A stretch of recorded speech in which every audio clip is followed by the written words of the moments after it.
itu action ya. Jadi action yang dipraktekkan di bulan Ramadan. Jadi tidak sekedar puasa, tapi ada membaca Quran, ada sholat tarawih, ada banyak berdoa, kemudian menyongsong Lailatul Qadar, itikaf, berdakwah, berjihad, dan seterusnya. Ini praktek pendidikan ya, praktek pendidikan yang diciptakan oleh Allah Subhanahu wa Taala, dilakukan di bulan khusus, bulan yang sangat spesial, bulan yang sangat utama, yang sangat agung di bulan suci Ramadan. Dengan saya persilahkan rangsangan, dengan motivasi pahala yang terima kasih ganda. Assalamualaikum warahmatullahi wabarakatuh. Pemeluk. Alhamdulillahirabbil alamin wassalatu wassalamu ala asyrafil anbiya wal mursalin nabiyina Muhammadin sallallahu alaihi wasallam wa alihi wa ashabi ajmain, amma ba'du. Terima kasih kesempatan yang diberikan kepada saya.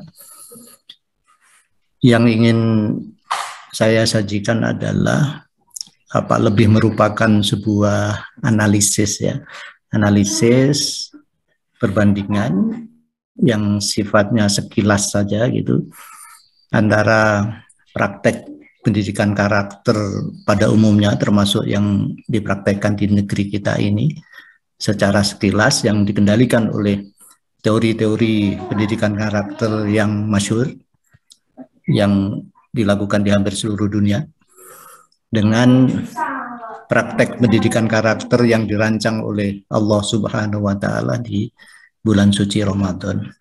Untuk itu mohon izin saya share screen dulu.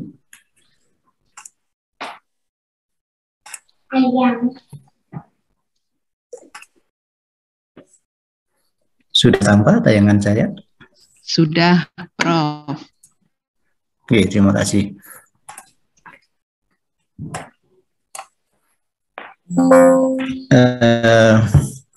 Ya, terima kasih. Yang pertama saya ingin sampaikan lebih dulu tentang pendidikan karakter. Nanti setelah itu bicara tentang pendidikan karakter di bulan Ramadan.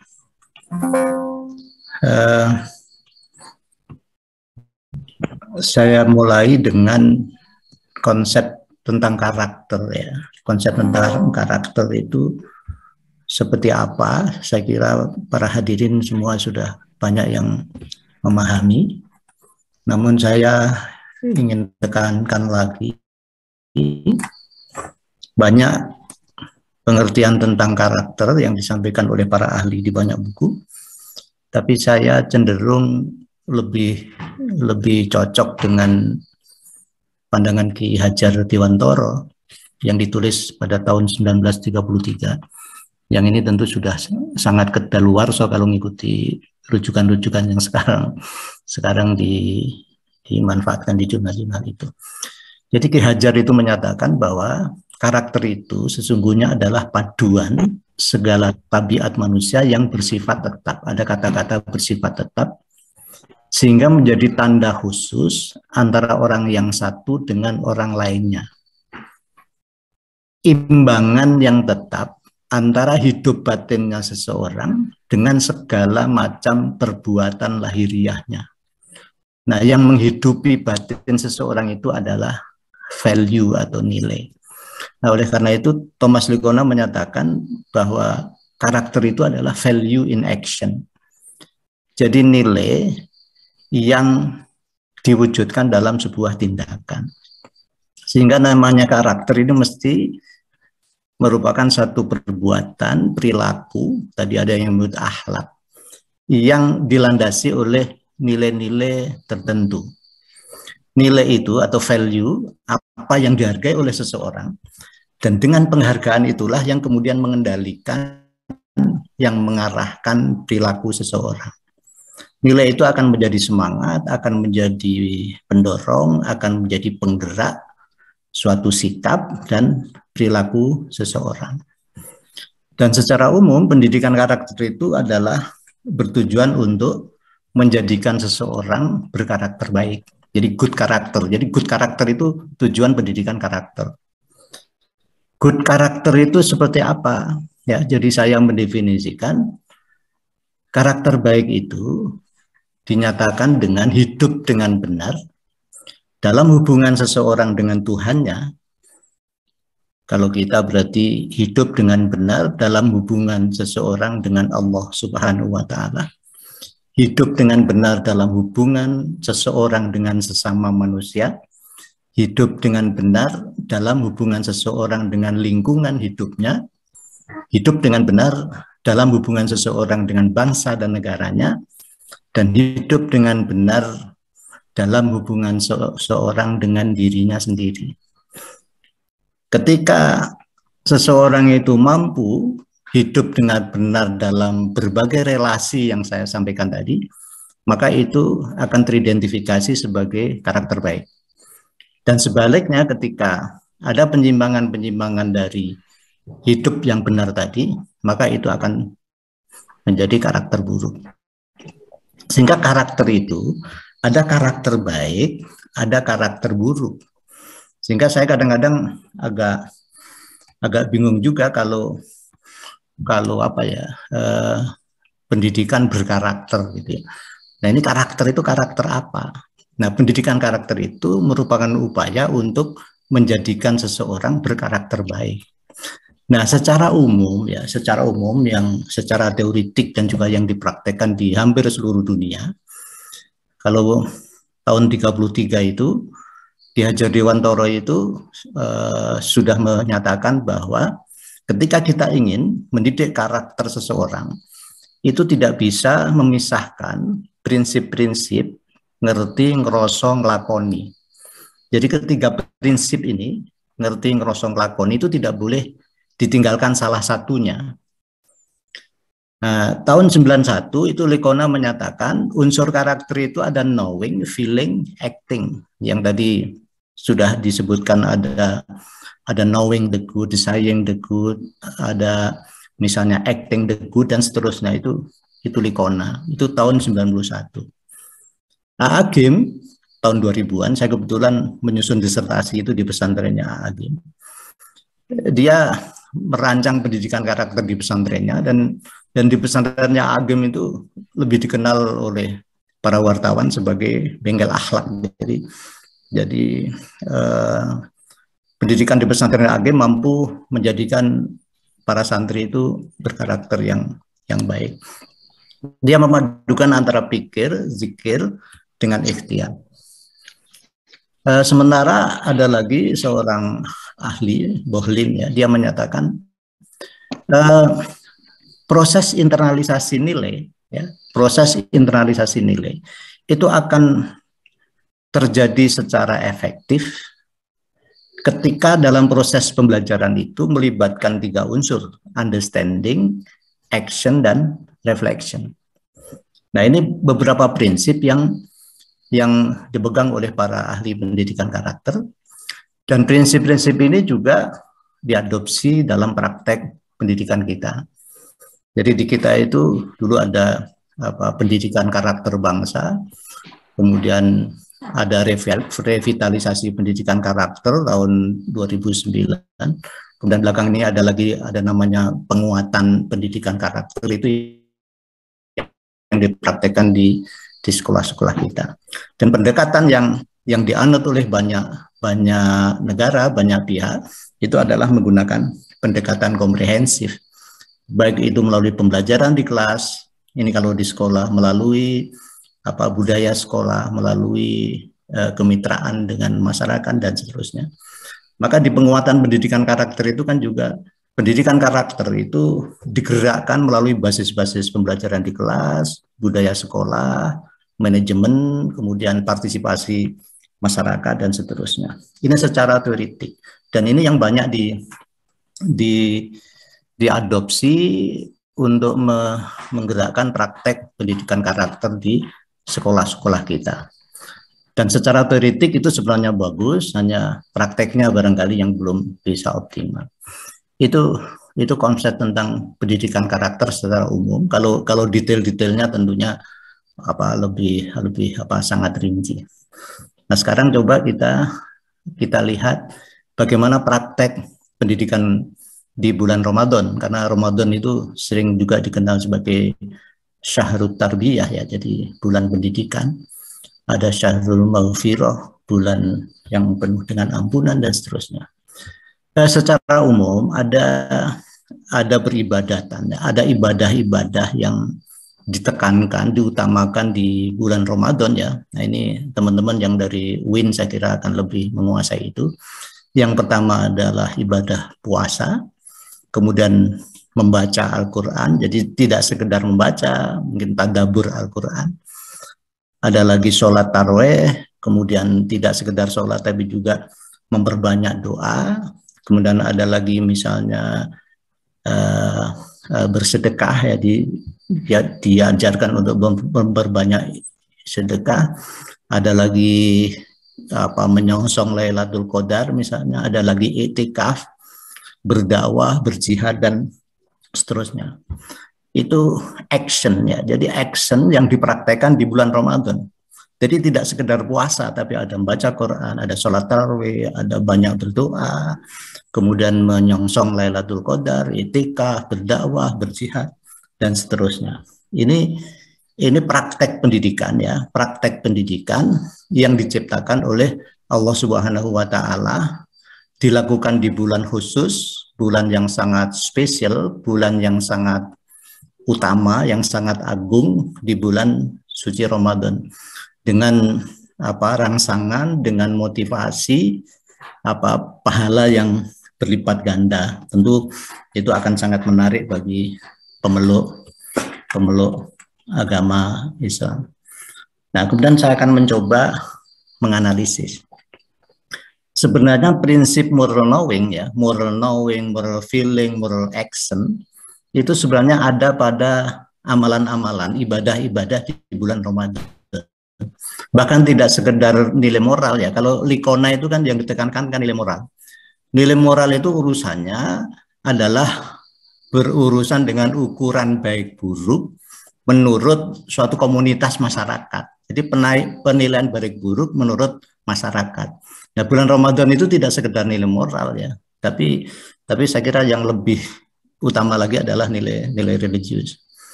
Kelebihan Ramadan misalnya, pembelajaran nilai pengendalian diri melalui puasa. Ada sholat dan doa.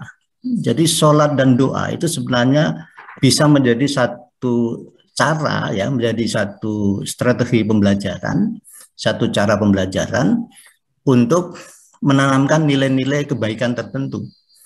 Tentu doa yang dipanjatkan kepada Allah itu tidak doa yang sifatnya instan gitu ya, tapi doa yang kualitasnya sangat tinggi.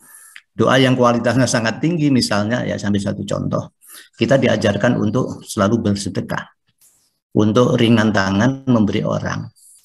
Nah, sehingga ketika kita berdoa ya Allah, berilah kami kekuatan untuk barangkali melepas harta kita kepada orang lain yang lebih membutuhkan misalnya begitu. Ketika kita diajarkan untuk sholat malam, ya doanya ya Allah, berikanlah kami kemampuan untuk bisa melaksanakan sholat malam secara istiqomah. Saya kira doa yang motivatif, doa yang ya saya sebut kualitasnya tinggi adalah doa-doa yang seperti itu. Kemudian belajar berdiri sosial dengan sedekah itu ada di puasa. Aspek knowing itu ada juga melalui membaca Quran, tadabbur Quran, dan kajian-kajian di berbagai media. Prinsip acting ya saya kira itu dipraktekkan minimal dari 10 amalan yang diutamakan di bulan Ramadan. Kemudian prinsip feeling juga berkembang melalui acting tadi dengan ibadah yang diutamakan di bulan Ramadan.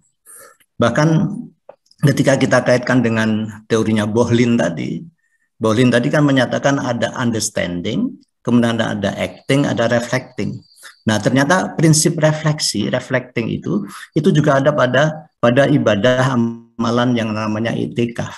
Jadi di akhir bulan Ramadan kita diajarkan untuk iktikaf, berdiam diri di masjid, berzikir, berdoa, dan di situ tentu akan diisi juga tentang refleksi diri untuk melakukan muhasabah, berpikir ulang tentang perilaku buruk apa yang selama ini masih masih kita lakukan, masih sering kita amalkan, dan di situ sebenarnya dengan prinsip refleksi tadi melalui itikaf ya, melalui itikaf itu sesungguhnya punya kekuatan untuk menumbuhkan kesadaran diri.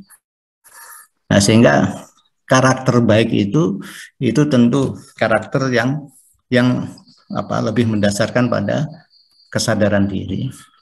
Nah, oleh karena itu para hadirin semua, ya saya mengajak Bapak Ibu semua, walaupun sesungguhnya juga kurang pantas saya mengajak para senior yang ada di sini.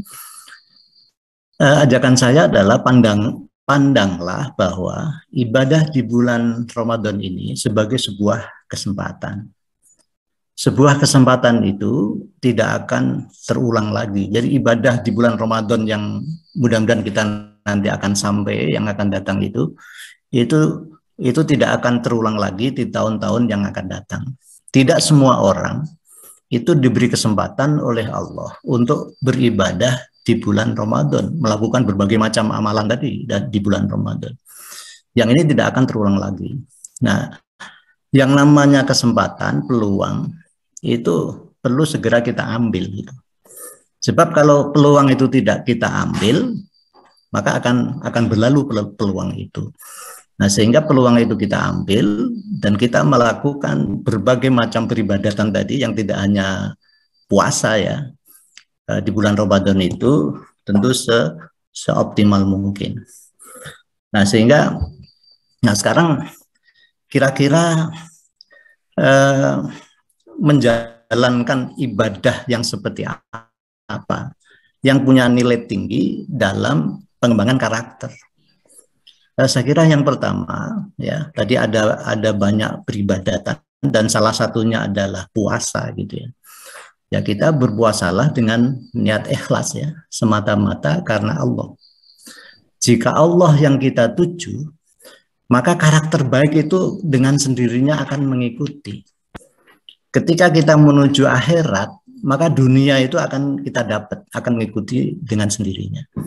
Sehingga puasa yang berkualitas saya kira ya, termasuk juga tadi sedekah yang berkualitas, membaca Al-Quran yang berkualitas, itikaf yang berkualitas, tentu itu akan kita jalankan ketika kita melakukan niat berbagai macam ibadah itu semata-mata karena Allah. Jadi ikhlas itu kita sandarkan kepada Allah. Nah, kemudian yang kedua, agar kualitas kita dalam beribadah di bulan puasa tentu mesti melakukan aturan-aturan resmi lah gitu ya. Kalau puasa berarti syarat rukunnya puasa. Kalau kita bersedekah, bagaimana ketika kita sedekah itu tidak menjadi amal yang sia-sia, misalnya seperti itu. Kemudian dalam beribadah di bulan Ramadan jadi hendaknya juga mengendalikan indera dari berbagai macam kemaksiatan, misalnya gitu. Kemudian yang terpenting lagi dengan puasa hendaknya bisa mengendalikan hati, ya, mengendalikan hati. Saya kira ketika kita bisa mempraktekkan, praktek di sini berarti action tadi ya, secara teoritik itu bisa mempraktekkan ajaran-ajaran beribadatan sebagaimana yang ditentukan oleh Allah, maka karakter baik itu dengan sendirinya akan tercapai. Apalagi kalau kita coba analisis dari sisi pendidikan ya. Jadi tadi misalnya puasa itu tujuannya apa? Takwa. Takwa itu kan tunduk, patuh, menjalankan semua perintah Allah, dan juga tunduk patuh untuk tidak melakukan hal-hal yang dilarang oleh Allah. Dan itu di dalamnya saya kira sudah lengkap itu. Sudah lengkap gitu. Jadi apalagi ini sumber nilainya adalah nilai agama. Menurut para antropolog, agama itu masih merupakan hingga hari ini itu masih merupakan sumber nilai yang terbesar dibanding dengan sumber nilai yang lain. Nah, maksud sumber nilai yang lain adalah filsafat. Jadi filsafat itu juga syarat dengan nilai-nilai. Di samping itu juga ilmu pengetahuan itu juga kaya dengan nilai-nilai teori ya. Jadi dengan nilai-nilai teori. Nah, agama itu masih merupakan sumber nilai yang terbesar di antara sumber nilai tadi. Nah, dari sisi pendidikan misalnya ya tadi tujuannya takwa. Saya kira satu kata yang sangat sempurna itu. Kemudian kalau kita perhatikan sumber dan media pembelajarannya, yang dimaksud sumber belajar di sini adalah dari mana asal isi pelajaran ya selama bulan Ramadan itu diperoleh oleh orang-orang yang menjalankan ibadah di bulan puasa tadi. Ternyata sumbernya sangat terbuka dan luas gitu ya, sangat luas sekali. Apalagi medianya, media itu berarti alat bantu untuk menyampaikan pesan. TV menyampaikan pesan, di musola, di masjid-masjid banyak yang menyampaikan pesan. Di internet, di HP kita juga luar biasa, informasi yang memperkaya pengetahuan itu menjadi sangat luas. Sehingga sumber belajarnya itu menjadi sangat terbuka, lebih luas dari sekedar praktek pendidikan yang dilakukan di sekolah-sekolah. Kemudian tindakan pendidikannya itu bisa puasa, baca Quran, sedekah, sholat, berdoa, dan seterusnya.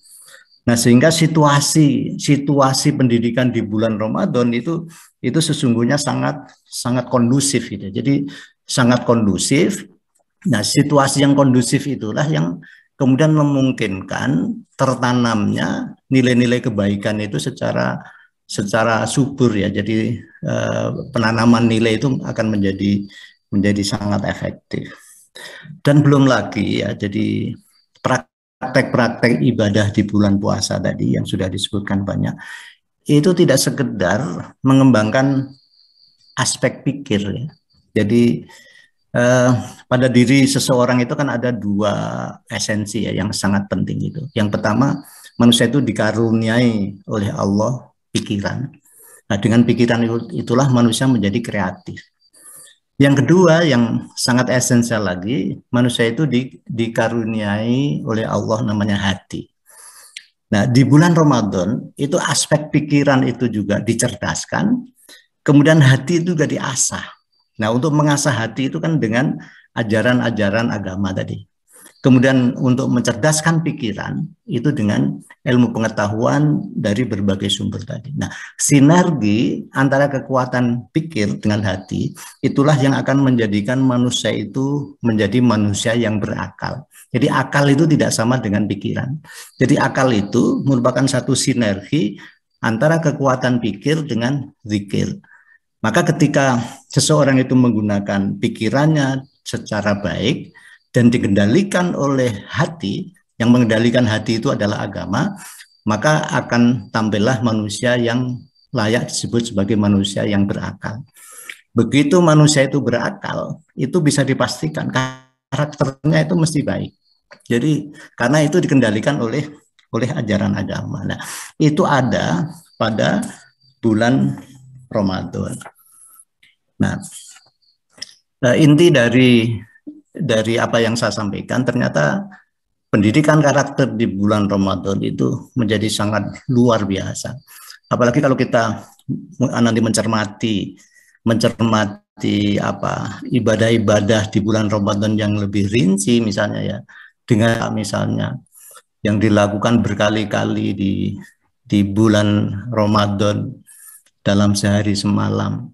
Dan di situ ada doa misalnya ya, salah satu doa ya duduk di antara sujud itu ada Robbi firli warham warzukni wajiburni warfani wahdini wa'afini wa'fu'anni. Itu yang diminta oleh pendoa di antara dua sujud tadi. Doa di antara dua sujud itu sebenarnya adalah basic need-nya manusia, basic need-nya seseorang.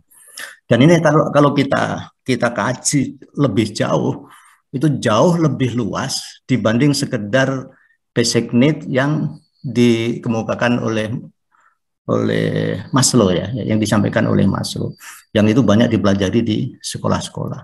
Itu baru urusan berdoa pada saat duduk di antara dua sujud, belum yang lain-lain. Dan doa itu punya kekuatan yang luar biasa dalam menentukan perilaku seseorang. Ya, saya kira itu, sehingga kesimpulan saya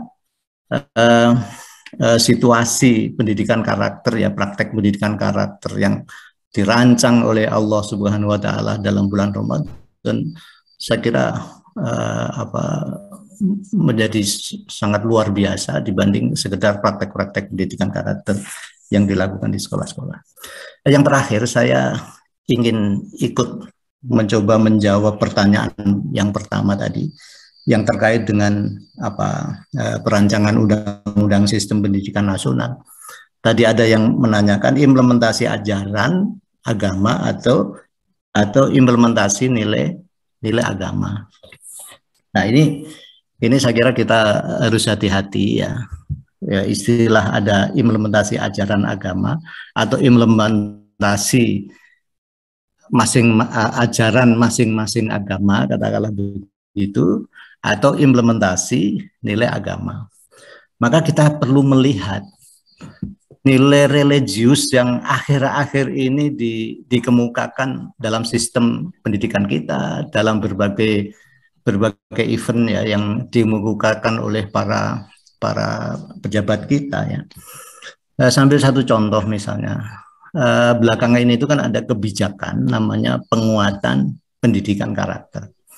Jadi penguatan pendidikan karakter itu yang dikuatkan adalah praktek pendidikan karakternya.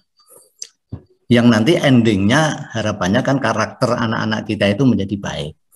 Tapi yang dijadikan sasaran ini sebenarnya adalah sekolah-sekolah, mungkin juga guru-guru yang melaksanakan praktek pendidikan itu. Karena yang dianggap lemah itu kan praktek pendidikan itu. Maka ada kebijakan namanya penguatan pendidikan karakter. Nah, yang dikuatkan itu adalah praktek pendidikannya, maunya kan seperti itu. Maka gerakannya kan berbasis pembelajaran di kelas, berbasis budaya sekolah, berbasis partisipasi masyarakat dan seterusnya. Nah, dalam PPK itu penguatan pendidikan karakter itu kan ada nilai-nilai yang diutamakan. Ada 5 nilai yang diutamakan. Yang pertama adalah religius, kemudian nasionalis, ada lagi gotong royong, kemudian integritas dan kemandirian. Itu ada 5 nilai yang diutamakan. Tapi dari 5 nilai itu, kalau kita cek di rinciannya, itu mendekati 50 ya, 50. Kalau yang di kurikulum itu nggak ada 18 yang sering disebut-sebut itu. Nah, penguatan itu ada 5 nilai yang diutamakan. Nah, kita perlu hati-hati ya dengan kata-kata nilai agama tadi. Nah, sekarang kita cermati nilai religius yang dikuatkan dalam PPK, praktek penguatan pendidikan karakter. Itu ternyata saya tidak menemukan satu kata pun tentang iman dan takwa pada nilai religius. Ya, padahal nilai yang sangat utama itu sebenarnya kan nilai keimanan. Bagaimana anak-anak itu menghargai pentingnya percaya kepada Allah, percaya dengan seluruh ajaran Allah. Maka di undang-undang itu tidak dikatakan, tidak yang dirancangan itu tadi ya yang bertanya tadi, itu tidak mengimplementasikan ajaran masing-masing agama, tetapi mengimplementasikan nilai-nilai agama. Dan ternyata nilai-nilai agama yang diutamakan di PPK ini ya, yang saya lihat di PPK, itu hanya urusan toleransi, urusan saling menghargai perbedaan antar pemeluk agama, kemudian tidak saling membuli ya. Jadi kata-katanya itu, dan tidak satu pun untuk memperkuat nilai namanya keimanan, ketakwaan. Tidak ada arahan agar masing-masing agama itu pemeluknya meyakini dengan kuat ajaran-ajaran agama dan mempraktekkan, mengamalkan apa yang diyakini itu. Nah, padahal karakter tadi kan value in action. Nah, sehingga kalau mempraktekkan ajaran agama itu sebenarnya kan proses internalisasi nilai ya, proses menanamkan ajaran-ajaran itu. Yang saya khawatirkan kalau mengimplementasikan nilai agama, kemudian nilai agamanya itu didefinisikan sekedar toleransi, sekedar anti bully, sekedar menghargai perbedaan, itu di Islam kan sudah selesai itu sebenarnya. Hal-hal semacam itu kan sudah selesai. Nah, saya khawatirnya itu ya. Jadi, nah kecuali kalau kemudian nilai agama itu kemudian bisa didefinisikan masing-masing agama ya, artinya tidak sekedar nilai yang diutamakan dalam nilai religiusnya PPK itu saya kira baik-baik saja. Tapi saya khawatirnya kalau nanti yang dipraktekkan itu hanya sekedar agar kita bertoleransi, agar kita tidak membuli agama lain, agar kita menghargai itu kalau itu kan sudah selesai dan agama kita sangat menghargai nilai-nilai toleransi dan seterusnya. Sehingga jawaban saya itu ya perlu hati-hati dengan kata implementasi nilai agama ketika nilai agama itu sekedar didefinisikan toleransi dan seterusnya. Padahal nilai agama kita itu kan sangat luar biasa ya, sangat luar biasa luasnya gitu. Sehingga saya kira itu ya yang perlu saya sampaikan. Yang terakhir sekali ini ada tulisan saya, jika kita bisa beribadah tadi, puasa, sedekah, membaca Quran, sholat malam, etika secara berkualitas, maka karakter baiknya itu akan mengikuti dengan sendirinya. Nah, saya kira itu tampaknya sudah 20 menit ya. Terima kasih. Assalamualaikum warahmatullahi wabarakatuh. Waalaikumsalam warahmatullahi wabarakatuh. Luar biasa, ini sampai jam 22:17. Kawan-kawan yang di Zoom tidak ada yang meninggalkan nih, tetap ini di atas 100, ada 121. Dan kawan-kawan juga yang mengikuti YouTube, selamat malam.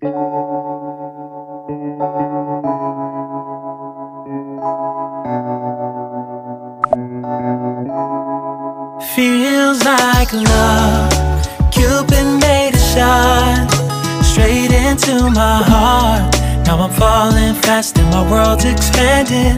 Feels like love, even though we're kinda nervous together.